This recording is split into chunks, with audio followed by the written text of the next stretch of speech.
Hello and thanks for joining me for the Spring 2022 Weather Outlook. I'm DTN Ag Meteorologist John Baranek.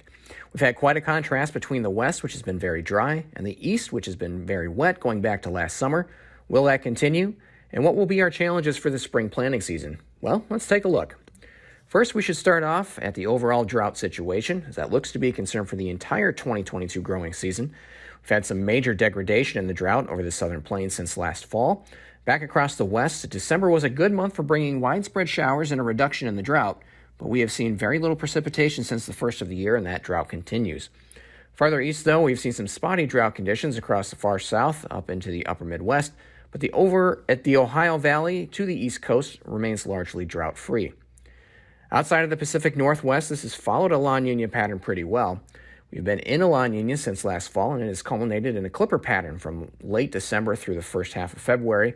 Most of the world's climate models suggest that La Nina has peaked and is going to be heading into a neutral pattern this spring and continuing there through summer.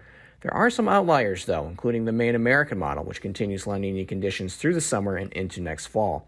It's an outlier, but not impossible. So as we look at DTN's forecasts, I'll have to put some context to these images as they're very general, speak to the main themes rather than the specifics. Here we're looking at the overall spring season, and it looks a lot like a typical La Nina pattern, meaning we should see its influence continuing through the spring season, even if it's trending toward neutral. In terms of temperatures, we should see some coolness across the Canadian prairies in northwestern U.S.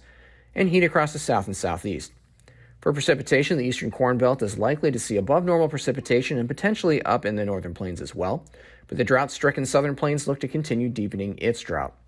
If we go month by month, we'll start here with temperatures, and we can see that March definitely has a bias towards coolness in the west and into the plains and upper Midwest, while the southeast continues to be warm. You can see a big difference in temperatures from the plains and the Great Lakes, and that's where storm systems love to track. We'll see the precipitation here in a minute. For April, we may get back into our Clipper pattern as we see typical cool signal across the north and heat across the south. We might see those colder temperatures continuing into early May as well, but the month of May on the whole looks much warmer than normal. We could see some late frost risks in April into early May, so those areas that do plant early will run the risk of having to replant. And heading wheat may run into some heat stress issues with the drought across the southern plains. March looks like the outlier month in terms of precipitation. The pattern we are expected to see with that storm track from the plains to the Great Lakes should set up many areas for chances of above normal precipitation.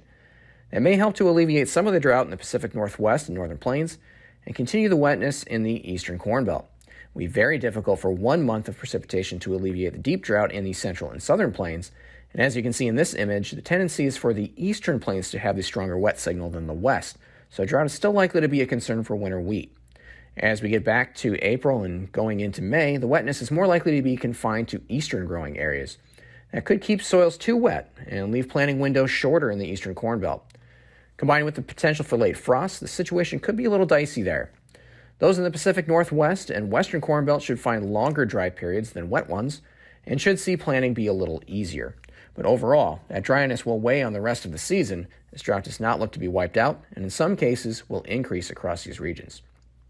So as a recap, it appears we are headed out of La Nina conditions into neutral conditions this spring and going into the summer period as well. That's not guaranteed, but it would mean that the weather will not be controlled by large-scale processes and more short-scale ones the closer we get to summer. Those are quite difficult to predict beyond a few weeks. Temperatures look overall variable through at least April and possibly into early May, which may mean some late frost risks, especially for northern locales. Rainfall looks to be pretty good in the eastern Corn Belt, but that may mean the soils may be a little too cool and wet for a longer period of time, leading to shorter planting windows. And outside of March, dryness is going to be continuing to be a concern across the west and the plains, which may make planting easier, but could set us up needing some above normal precipitation for the summer, which is usually hard to do for these areas of the country. That's what the weather conditions look like for spring 2022 and what it may mean for the start of our growing season here in the U.S.